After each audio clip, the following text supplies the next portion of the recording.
जय महाराष्ट्र मित्रांनो, वॉशिंगनचा माल पूर्णपणे संपला होता. तुमच्यासाठी परत एकदा घेऊन आलोय जबरदस्त क्वालिटीची वॉशिंगन.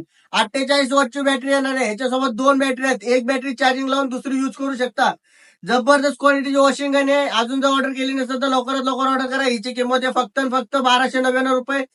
जितक्या लवकर होईल तितक्या लवकर शॉपला या, व्हिजिट करा आणि घेऊन जा. असे आपण महाराष्ट्रभर ऑर्डर देतोय. महाराष्ट्रातून कोणत्याही कानाकोपऱ्यात बसून तुम्ही ऑर्डर करू शकता. आता हे युज करून बघू कसं वापरतात. गाडीची कंडिशन बघू शकता आता सध्या किती घाण आहे. आता आपण याला क्लीन करू. मशीनची स्पीड बघा, क्वालिटी बघा, जबरदस्त क्वालिटी. व्हिडिओमध्ये कदाचित कितीपत समजते मला माहिती नाही, पण जबरदस्त क्वालिटीची मशीन आहे. जेव्हा स्वतः समोर येऊन डेमो चेक करणार तेव्हा तुम्हाला स्पीडचा अंदाज यायचा, आणि जेव्हा स्वतः यूज करणार तेव्हा कळत. एका बकेटमध्ये तुम्ही पूर्ण गाडी वॉश करू शकता. याच्यामध्ये याच्या फॉर्म डिस्पेन्सरची क्वालिटी बघा, जबरदस्त क्वालिटीचा डिस्पेन्सर आहे. जवळपास 5-6 हजारच्या मशीन मध्ये सुद्धा असा डिस्पेन्सर भेटणार नाही, पण आपण या मशीन मध्ये देतोय. जबरदस्त क्वालिटीची मशीन आहे. या क्वालिटीची मशीन या रेट मध्ये तुम्हाला कुठेही भेटणार नाही. लवकरात लवकर ऑर्डर करा. स्टॉक लिमिटेड आहे. हे महाराष्ट्रातून कोणत्याही कानाकोपऱ्यात बसून तुम्ही ऑर्डर करू शकता. जय महाराष्ट्र.